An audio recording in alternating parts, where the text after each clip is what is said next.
మన రక్షకుడైన మన ప్రభు అయిన యేసుక్రీస్తు నామంలో మీ అందరికీ కూడా హృదయపూర్వక శుభములు తెలియజేస్తా ఉంటాను. దేవుని మహాకృపను బట్టి మరొక దినము చూసే ధన్యత దేవుడు తన కృప చేత మనకు అనుగ్రహించి మనల్ని సజీవులెక్కన పెట్టిన దేవాది దేవుడైన మన ప్రభు అయిన యేసుక్రీస్తుకు కృతజ్ఞతాస్తుతులు చెల్లిస్తా ఉంటాను. ప్రియ దేవుని సంగమా, దేవుని ప్రజలరా, మరొక దినము చూసే ధన్యత దేవుడు తన కృప చేత మనకు అనుగ్రహించి మనల్ని మరొక హృదయకాలం దేవుడు మనల్ని జ్ఞాపకం చేసుకున్న విధానాన్ని బట్టి దేవునికి కృతజ్ఞతాస్తుతులు చెల్లించాలని ప్రభు పేరట్టు తెలియజేస్తా ఉన్నాను. ప్రతిరోజు దేవుడు మనల్ని కాపాడుతూ, మనల్ని దీవిస్తూ, ఆశీర్వదిస్తూ, మన ప్రయాణంలో కానీ, మన ఉద్యోగాలలో కానీ, మన రాకపోకలంతా కూడా దేవుడు క్షేమంగా నడిపించి రాత్రంతా కూడా మంచి నిద్రను దేవుడు దయచేసి మనకు ఉదయకాలం చూసే ధన్యత దేవుడు తన కృపచేత మనకు అనుగ్రహించిన కొలది దేవునికి కృతజ్ఞతాస్తుతులు చెల్లించట ఎంతో మంచిది. ఈరోజు చూడని బిడ్డలు, ఈ సమయం చూడని బిడ్డలు, ఈ గడి చూడని బిడ్డలు ఎంతోమంది ఈ లోక ప్రయాసం నుంచి వారు వెళ్ళిపోయినా కానీ దేవుడు తన ఉచితమైన కృపచేత నిన్ను నన్ను జ్ఞాపకము చేసుకున్న విధానాన్ని బట్టి దేవునికి కృతజ్ఞతాస్తుతులు చెల్లిస్తూ దేవుడు మనల్ని జ్ఞాపకము చేసుకుంటున్నాడు అనే సత్యాన్ని జ్ఞాపకం చేసుకుంటూ అదే రీతిగా దేవుడు నీకు నాకు సమయాన్ని ఇస్తున్నాడు. ఆ సమయం ఏంటంటే రక్షణ పొందుకోవడానికి. ప్రియ దేవుని సంగమా, దేవుని ప్రజలరా, ఇదే అనుకూల సమయము, ఇదే మంచి సమయము, ఇదే రక్షణ పొందుకోవడానికి మంచి సమయము అనే సత్యాన్ని జ్ఞాపకం చేసుకోవాలి. మనలో ఉన్న పాపాన్ని కానీ, మనలో ఉన్న ద్రోషణ కానీ, మనలో ఉన్న అసూయ కానీ, మనలో ఉన్న కోపము కానీ, మనలో దేవునికి ఏదైతే ఇష్టం లేదో అవన్నీ కూడా తీసుకొని మరి దేవునికి ఏదైతే ఇష్టం ఉన్నదో అవిటను హత్తుకొని జీవించడమే నిజమైన దేవుని యొక్క బిడ్డలై ఉన్న మనకు అది దేవుడు మన నుంచి కోరుకుంటున్నాడు అనే సత్యాన్ని జ్ఞాపకం చేసుకోవాలి. యథార్థంగా, సత్యంగా జీవించడము, మనం జీవిస్తున్న విధానంలో ఎదుటి వారి గురించి న్యాయం తీర్చుట మన బాధ్యత కాదు. ఎదుటి వారిని గురించి మాట్లాడటము మన సంస్కారం కూడా కాదు. మనం దేవుని బిడ్డలుగా జీవిస్తున్నప్పుడు ఇతరుల విషయంలో జోక్యం చేసుకోవడం కూడా మంచిది కాదు. ఎదుటి వారిని గురించి వారు తప్పు చేశారు, వారు పాపం చేశారు అని చెప్పడానికి మనకు ఏ అధికారం లేదు అనే సత్యాన్ని కూడా జ్ఞాపకం చేసుకోవాలని ప్రభు పేరిట తెలియజేస్తూ ఉన్నాడు. మనం ఎదుటి వారి యొక్క తప్పులను చూపెట్టడం మన బాధ్యత కాదు. మనం న్యాయం తీర్చటం మన బాధ్యత కాదు. న్యాయం తీర్చేది దేవాతి దేవుడే అనే సత్యాన్ని జ్ఞాపకం చేసుకోవాలి. ఏ కొలతలతో మనం కొలబడతామో తిరిగి అదే కొలతలు మనలో కూడా ఆ కొలతలు కొలవబడతాయనే సత్యాన్ని జ్ఞాపకం చేసుకోవాలి. హృదయకాలం యేసు ప్రభు కొండ మీద చేసిన ప్రసంగంలో 7వ అధ్యాయము 1వ వచనం నుంచి 6వ వచనం వరకున్న వాక్య భాగాన్ని హృదయకాలం ధ్యానించబోతా ఉన్నాము. యేసు ప్రభు ఆనాడు ప్రజలను ఉద్దేశించి మరి కొండ మీద ప్రసంగము మత్తయి సువార్త 5వ అధ్యాయము, 6వ అధ్యాయము, 7వ అధ్యాయాలు కొండ మీద దేవుడు చేసిన ప్రాముఖ్యమైన ప్రసంగాలు. ఈ హృదయకాలము అదే మాటల ద్వారా దేవుడు మనందరితో మాట్లాడబోతున్నాడు అన్న సత్యాన్ని జ్ఞాపకం చేసుకోవాలని ప్రభు పేరిట తెలియజేస్తా ఉన్నారు. ఈ హృదయకాలం ఈ వాక్యము ద్వారా మనల్ని మనం సరిదిద్దుకొని మరి దేవుడు చెప్తున్న మాటలను జాగ్రత్తగా విని మనం ఎలా జీవించాలో, మనం ఎలా ఉండాలో దేవుడు మనకు తెలియజేసిన విధానాన్ని జ్ఞాపకం చేసుకుంటూ దేవుని చిత్తాన్ని ప్రకారం మనం జీవించాలని ప్రభు పేరిట తెలియజేస్తా ఉన్నాను. కొండ మీద ప్రసంగంలో మరి యేసు ప్రభు ఈ యొక్క 7వ అధ్యాయము మత్తయి సువార్త 1వ అధ్యాయం నుంచి మరి 6వ వచనం వరకు వాక్య భాగంలో చూస్తే ఇతరుల గురించి మీరు మాట్లాడకూడదు, ఇతరుల గురించి న్యాయము తీర్చకూడదు అని యేసు ప్రభు ఈ మాటలను హృదయకాలము జ్ఞాపకము చేస్తా ఉన్నాడు. Jesus teachers about criticizing others. ఇతరుల గురించి మాట్లాడేటప్పుడు మనల్ని మనము మొదటగా పరిశోధించుకొని మనము సరిగ్గా ఉన్నామా లేదా, మన ప్రవర్తన సరిగ్గా ఉన్నదా లేదా, మొదట మనల్ని మనం పరిశోధించుకొని వాళ్ళని దేవుని యొక్క వాక్యము తెలియజేస్తూ ఉంది. మత్తయి సువార్త 7వ అధ్యాయం 1వ వచనము, మీరు తీర్పు తీర్చకండి, అప్పుడు మీ గురించి కూడా తీర్చబడుతుంది. ప్రియ దేవుని సంగమా, దేవుని ప్రజల వాక్యంలో యేసు ప్రభు చెప్తున్న కొండ మీద ప్రసంగంలో మీరు తీర్పు తీర్చకుడి, అప్పుడు మీ గురించి కూడా తీర్పు తీర్చబడుతుంది. మీరు తీర్పు చెప్పుచున్న మిమ్మును గురించి కూడా మీరు తీర్చబడును. మీరు ఏ కొలతలతో చొప్పున మీకు ఆ కొలతలు ఇవ్వబడును. మనము ఇతరుల గురించి మాట్లాడుతున్నప్పుడు మనల్ని మనం ఒకటిసారి పరిశోధించుకోవాలి. ఇతరులపై నింద మోపుతున్నప్పుడు మన ఆత్మీయ జీవితం ఎలా ఉన్నదో మనల్ని మనం పరిశోధించుకోవాలి. కాబట్టి వాక్యం ఉంటుంది, మీరు ఎవరి గురించి తీర్పు తీర్చకూడదు. ఒకవేళ తీర్చినట్టయితే మీకు కూడా తీర్పు తీర్చబడుతుంది అని వాక్యం తెలియజేస్తూ ఉన్నది. మీరు తీర్పు చెప్పుచున్న విమ్మును గురించి కూడా తీర్పు తీర్చబడను.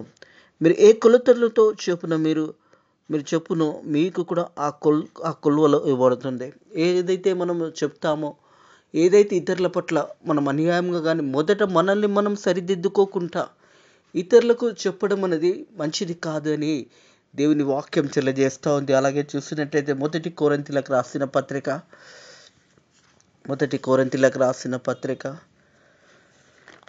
4వ అధ్యాయము 5వ వచనం చూసినట్టయితే, కాబట్టి సమయము రాకమున్పే అనగా ప్రభు వచ్చే వరకు దేనిని గూర్చి తీర్పు తీర్చకడి. ఆయన అంధకార మందలిలో రహస్యములను వెలుగులోనికి తెచ్చి హృదయంలో ఉన్న ఆలోచనలను బయలుపరిచేవాడు. ప్రతి వానికి తగిన మొప్పు దేవుని వల్ల కలుగును. హల్లెలూయా. ప్రియ దేవుని సంగమా, దేవుని ప్రజలరా, అపోస్తలుడైన పౌలు మరి కొరింథీయులకు రాసిన మొదటి పత్రిక 4వ అధ్యాయము 5వ వచనం ప్రకారము, దేవుడు వచ్చేంత వరకు ఎవరికి కూడా మీరు తీర్పు తీర్చకూడదు. దేవుడు వచ్చిన తర్వాత ప్రతి ఒక్కరికి దేవుడు తీర్పు తీరుస్తాడు అనే సత్యాన్ని జ్ఞాపకం చేస్తూ ఉన్నాడు. అందుకే అంటున్నారు, కాబట్టి సమయము రాకమునుపు, దేవునికి సమయము రాకమునుపు మనం తీర్పు తీర్చే వాళ్ళం ఉండకూడదు. ఎదుటి వాళ్ళ మీద మనం తీర్పు తీర్చకూడదు.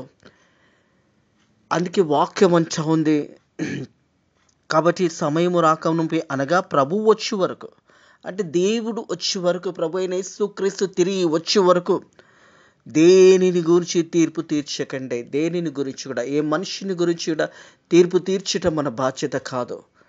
ఏ మనిషిని గురించి కూడా వారి యొక్క వ్యక్తిగత జీవితంలో వెళ్ళి నువ్వు తప్పు చేసావు, పాపం చేసావు అని చెప్పడానికి వీల్లేదు.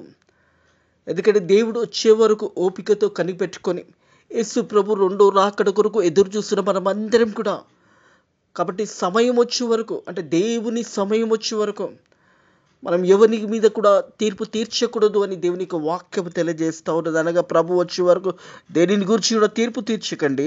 ఆయన అంధకారమందలి రహస్యంలో ప్రతి మానవుని యొక్క జీవితంలో చేసిన ప్రతి తప్పు, పాపము, అంధకార సంబంధమైన ప్రతిదీ కూడా వెలుగులోకి వస్తుంది. మనం చేసిన ప్రతి పాపమును యేసు ప్రభు వచ్చిన తర్వాత ప్రతిదీ కూడా అంధకార సంబంధంలో ఉన్న ప్రతిదీ వెలుగులోకి వస్తుంది అనే మాట, వెలుగులోకి వచ్చి మీ హృదయంలో ఉన్న ఆలోచనలను బయలుపరిచినప్పుడు ప్రతి వానికి తగిన మెప్పు దేవుని వల్ల కలుగును. ప్రతి వానికి తీర్పు తీర్చబడుతుంది. ఆ తీర్పులకు రాకమున్పే, యేసయ్యా నేను పాపిని ప్రభువా నన్ను క్షమించు, నా పాపములన్నీ కూడా నీ రక్తంలో కడిగివేయమని నేను ప్రార్థన చేసినప్పుడు ఆ పాపాలన్నీ కూడా క్షమించబడతాయనే సత్యాన్ని జ్ఞాపకం చేసుకోవాలి. ప్రియ దేవుని సంగమా, దేవుని ప్రజలరా, ఇతరులకు తీర్పు తీర్చడము మన బాధ్యత కాదు. వాక్యము తేటగా మాట్లాడుతున్న మాటలను ఒకసారి గమనించినట్టయితే 3వ వచనము, నీ కంటిలో ఉన్న దూలము ఉంచుకునక నీ సహోదరుని కంటిలో ఉన్న నలుపును చూచుట ఎలా? ప్రశ్న. నీ యొక్క సహోదరునికి తీర్పు తీర్చే ముందు, నీ సహోదరుని కంటిలో దూలం గురించి నువ్వు చూచి నువ్వు మాట్లాడుతున్నప్పుడు నీ కంటిలో ఉన్న నలుపును గురించి ఒకసారి ఆలోచించండి. అందుకే వాక్యం అంటుంది, ప్రియ దేవుని సంగమా, దేవుని ప్రజలరా, మన సహోదరు గురించి మనము తీర్పు తీర్చినప్పుడు వాని కంటిలో ఉన్న దూలం గురించి తెలుసు, నీ కంటిలో ఉన్న నలుపు, నీలో ఉన్న పాపము, నీలో ఉన్న తప్పు నేను గ్రహించుకుంటా. ఎదుటి వారి కంటిలో ఉన్న దూలం గురించి నువ్వు ఆలోచిస్తే నీ కంటిలో ఉన్న నలుపును గురించి ఏం చేయగలుగుతున్నావు? అందుకే న్యాయము తీర్చటం మన బాధ్యత కాదు. న్యాయము తీర్చట దేవుడు తన చిత్తాంశ ప్రకారం ఆయన రాకడ వచ్చినప్పుడు యేసు ప్రభు ఆ దినమున అందరి యొక్క జీవితాలలో న్యాయము తీర్చేవాడు. మన సహోదరుని మనము వాని కంటిలో దూలమున్నదని చెప్పినట్లా నీ కంటిలో ఉన్న నలుపుని ఏం చేస్తున్నావు? నీలో ఉన్న పాపాన్ని నువ్వు చూసుకోకుండా, నీలో ఉన్న నీ తప్పుని చూసుకోకుండా, నీలో ఉన్న అసూయను నువ్వు చూసుకోకుండా, నీలో ఉన్న కోపాన్ని నువ్వు చూసుకోకుండా, ఎదుటివాడు తప్పు చేశాడు అని నీ సహోదరు గురించి నువ్వు చెప్పుట ఎలా? నీ సహోదరుని గురించి నువ్వు మాట్లాడడం ఎలా? మొదట మనల్ని మనం పరిశోధించుకోవాలి. మనం ఎలా ఉన్నామో, మన జీవితం ఎలా ఉన్నది. ఆయన తీర్పు తీర్చేది దేవుడే కదా. నువ్వు కావాల్సిన మంచి ఆలోచనలు చెప్పాలి, మంచి మాటలు నువ్వు మాట్లాడాలి. మొదట నిన్ను పరిశోధించుకొని, నేను సరిగ్గా ఉన్నాను అని నువ్వు ఉన్నట్టయితే నువ్వు మంచి మాటలు చెప్పాలి, దేవుని మాటలు చెప్పాలి. అందుకే వాక్యం ఏమంటుందంటే మత్తయి సువార్త 7:4 నీ కంటిలో ఉన్న దూలం ఉండగా నువ్వు నీ సహోదరుని చూచి నీ కంటిలో ఉన్న నలుపును తీసివేయమని చెప్పడం ఎలా? ప్రియ దేవుని సంగమా, దేవుని ప్రజలరా, మొదట మనల్ని మనం పరిశోధించుకోవాలి. మన జీవితం సరిగ్గా ఉన్నదా లేదా? ఎదుటి వారికి తీర్పు తీర్చే ముందు, ఎదుటి వారి గురించి మాట్లాడే ముందు, ఎదుటి వారి యొక్క ముచ్చట్లు నువ్వు మాట్లాడే ముందు మొదట నీవెలా ఉన్నావో నిన్ను పరిశోధించుకోవాలి. ఏ కొలతలైతే నువ్వు కొలుస్తావో అదే కొలతలు నీకు కూడా కొలబడుతుంది. మనం ఎలా జీవిస్తామో మన జీవితము ఒకరోజు యేసు ప్రభు వచ్చిన తర్వాత మనకు కూడా న్యాయము తీర్చబడుతుంది అనే సత్యాన్ని జ్ఞాపకం చేసుకోవాలి. 5వ వచనము, వేషధారి మొదట నీ కంటిలో ఉన్న దూలంను తీసుకునుము, అప్పుడు నీ సహోదరుని కంటిలో ఉన్న నలుపుని తీసివేయట నీకు తేటగా కనబడును. హల్లెలూయా. మొదట మనల్ని మనము పరిశోధించుకోవాలి. మనం ఎలా ఉన్నాము, మన జీవితాలు ఎలా ఉన్నాయి, మనం ఎలా జీవిస్తున్నాము అనేది సమస్తము దేవునికి తెలుసు. ప్రియ కుమారుడా, ప్రియ కుమార్తె,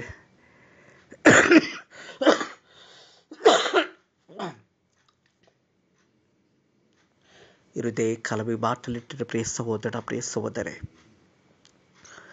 మనల్ని మనం పరిశోధించుకొని ఎదుటి వారి గురించి మాట్లాడే అర్హత మనకున్నదా లేదా? ఎదుటి వారికి తీర్పు తీర్చకూడదని వాక్యం తెలియజేస్తుంది. ఎదుటి వారు మన మధ్యలో లేనప్పుడు వారి గురించి మాట్లాడడం కూడా సరి అనేది కాదు.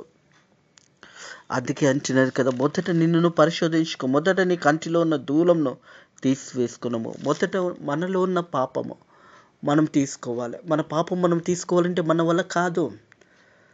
మనం పాపంలో మనం తీసుకోవాలంటే ఆయన నమ్మదగిన వాడు, నీతిమంతుడు, సమస్త దుర్నీతి నుంచి, సమస్త పాపం నుంచి మనల్ని విడిపించే దేవాది దేవుడు మన ప్రభువైన యేసుక్రీస్తు. మొదట మనల్ని మనం పరిశోధించుకొని మన ఆత్మీయ జీవితంలో ఉన్న పాపాన్ని మొదట తీసుకొని ప్రార్థన చేసుకొని, యేసయ్యా నా పాపంలన్నీ కూడా క్షమించు అని ప్రార్థన చేసే జీవితాలు కావాలి. ఇతరుల గురించి ప్రార్థన చేసే జీవితాలు కావాలి. ఇతరులను క్షమించే హృదయం కావాలి. ప్రియ దేవుని సంగమా, దేవుని ప్రజలారా, ఒకరి పట్ల ఒకరు క్షమాపణ కలిగి, ఒకరి పట్ల ఒకరు సమాధానం కలిగి జీవించాలనే సత్యాన్ని జ్ఞాపకం చేసుకోవాలి. మార్కు సువార్త 4వ అధ్యాయము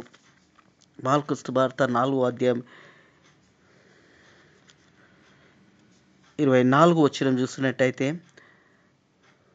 మరియు ఆయన మీరు ఏమి విరుచున్నారో జాగ్రత్తగా చూచుకొనండి.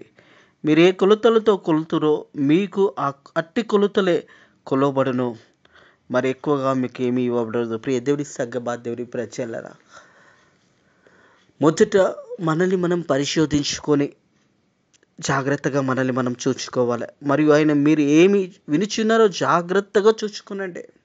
మీరు ఏదైతే వింటున్నారో అది జాగ్రత్తగా చూచుకునండి. మీరు ఏదైతే మాట్లాడుతున్నారో జాగ్రత్తగా మాట్లాడండి. ఎదుటి వాళ్ళని బాధపరిచే మాటలు మనం మాట్లాడకూడదు. ఎదుటి వాళ్ళని గాయపరిచే మాటలు మనం మాట్లాడకూడదు. మనం మాట్లాడుతున్న విధానము ఇతరులను బలపరిచే బిడ్డలుగా మనం మాట్లాడాలి.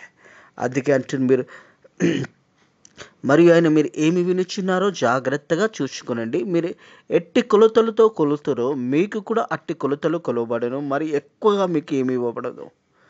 మన ఆత్మీయ జీవితము, మనం జీవించిన విధానము ఏ కొలతలతో, అంటే మనం ఎలా జీవిస్తున్నామో, మన జీవితంలో ఒకవేళ పాపము అసూయ పెట్టుకొని ఇతరులకు న్యాయం తెలుస్తున్నట్టయితే ఒక రోజు వస్తుంది, ఆ రోజు మీరు ఏ కొలతలతో ఇతరులతో వారిని కొలిచారో అదే కొలతలు మీకు కూడా కొలవబడుతుంది.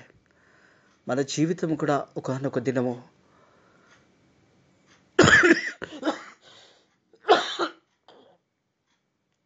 కొలవబడుతుంది అనే మాట జ్ఞాపకం చేసుకోవాలి. ప్రియ దేవుని సంగమా, దేవుని ప్రజలారా, మనము మాట్లాడుతున్న విధానము, మనం జీవిస్తున్న విధానం అనేది చాలా ప్రాముఖ్యమైనది. 6వ వచనంలో అంటుంది, పరిశుద్ధమైనది కుక్కలకు పెట్టకడే.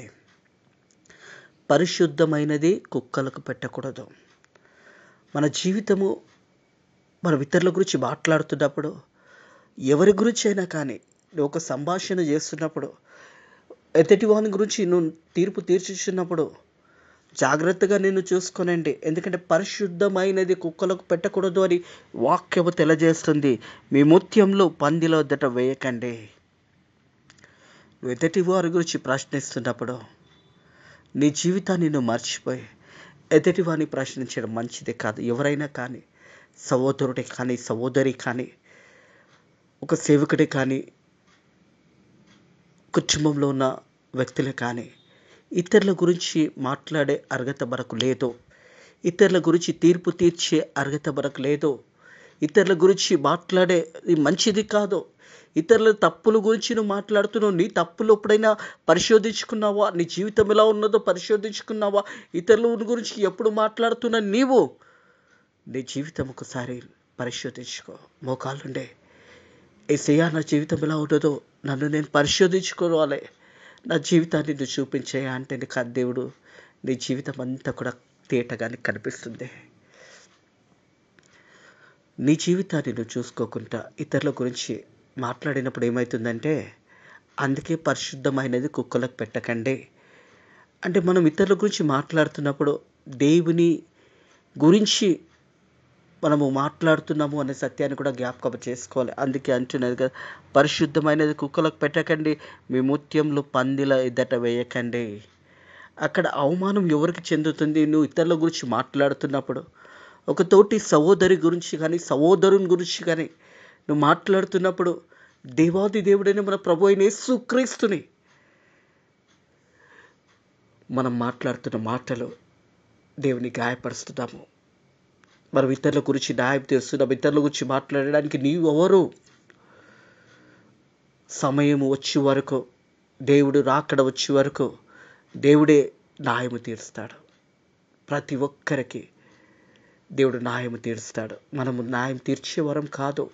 ఇతరుల గురించి మనం మాట్లాడకూడదు, మంచిది కాదు.